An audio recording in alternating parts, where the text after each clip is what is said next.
Welcome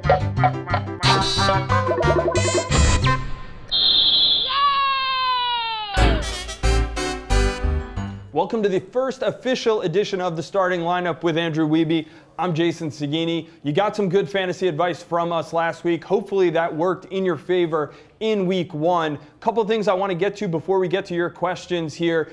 Don't forget, we added the bye weeks to the schedule. That's something that's going to help you as you build your team throughout the season. You want to make sure you avoid too many guys on their bye week. And one other thing, scores are updated Tuesday. That will be reflected on Wednesday. So your score is not final until Wednesday. I know a lot of fans were worried that their team went up or down a couple points. Just keep that in mind as you go forward through the season. Yeah, I actually got a draw out of that as well. But one more reminder, make sure you join that Extra Time Radio Fantasy League. 2 winners this week with 101 points. They'll be getting MLS Live subscriptions. You can win the same as we go week to week. Sign up with that code below. It's not too late. Get into the league as soon as you can. All right, let's get into the questions. Brett Bates asks, I have Keane on my team right now. I'm considering dropping him. Is his salary going to drop? And the chances are, yes, it probably will drop if enough people get rid of him. And it makes some sense, right, Andrew? Yeah, I would drop him. You're saving that $10.5 million. You really can't afford to have that kind of cap hit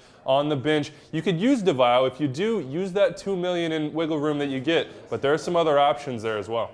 Yeah, I mean, you like DeVio. I also like Saborio. You could maybe get him if you have the cap space to do it. He's a little more expensive than DeVio, who will open up some money elsewhere on your team. Alex Johnson says, who are the best valued midfielders at $8 million? There's plenty of guys, and he lists a bunch of them: Zakwani, Valeri, Kofi, Latu, Nagbe. Who are you going with here? Well, I made a mistake last week, Jason. You were right. Nagbe and Valeri, very, very good buys. I think you can stick with those two guys. Both should be productive. Eddie Gavin, another good one. Sebastian Latu should get a lot of minutes up there as well. We saw production in week one. Question is, will he have the service? All right, one other guy that was mentioned by Alex in his email was Dax McCarty. I actually like Dax McCarty over the next couple weeks. I just think Portland's running into, they have a bye in a couple weeks. They have tough defenses. So I think Dax McCarty is going to build some points there over the next few weeks. Moving on, he also asked about who are the best backs getting up and down the wings and bombing crosses in. I'll say one thing you should note here is that you need guys on the other end of those crosses to put them away if you want assists. Yeah, and if we're talking about a season-long investment here, I think you look at the Houston Dynamo, Kofi Sarkodie and Corey Ash, two guys that have license to get forward, and with Will Bruin in the box and other guys crashing in with secondary runs, those could result in assists. If you're looking for this week, of course, Houston has a bye. Chance Myers, I think, is your guy. His role in Kansas City, overlap, get around, and provide service. All right, other guys to look at getting forward: Marvell Wynn, Zach Lloyd from that position. Moving on, Reed_soccer asks, what combination, midfield and forward, can I get for $15 million? Well, I think I would go with 7.5 and 7.5. We saw Diego Kobayashi perform well for Vancouver. I think he's one to go with at 7.5. And then you stay in Canada. Robert Earnshaw showed well in his debut with Toronto FC. Can he provide a little bit more perhaps find the back of the net this week? All right, I'm going to do a little bit different math. I'm going to go with Fabian Castillo as your midfielder at 8.5, and you can pair him with Kevin Harbottle, the winger from the Colorado Rapids, at 6.5. That could be a good combination for you this week in particular.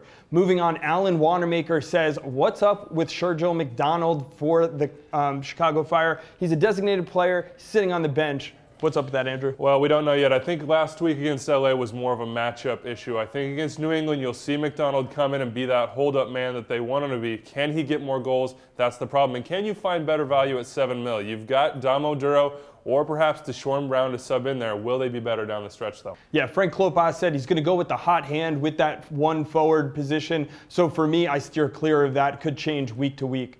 We're going to do some rapid fire now, try to get in as many questions as possible. Charles Daly asks, which goalkeeper, defender, midfielder, forward has the best matchup in this particular week? And I'd say after watching all the games in week one, it's whoever's playing Chivas USA. So that gets you FC Dallas this week. Look at guys like Kenny Cooper, Fabian Castillo. Yeah, I'm going to go the opposite way. Stay away from that Portland defense. Some miscues last week, but certainly they're going to be one that people try to exploit going forward. All right, Andy D says, should I be playing Koski Kimura or Daniel Woolard this week? I think you go Kimura. Daniel Woolard, certainly no guarantee to start. James Riley, over the course of the season, I think takes over that right back spot in DC.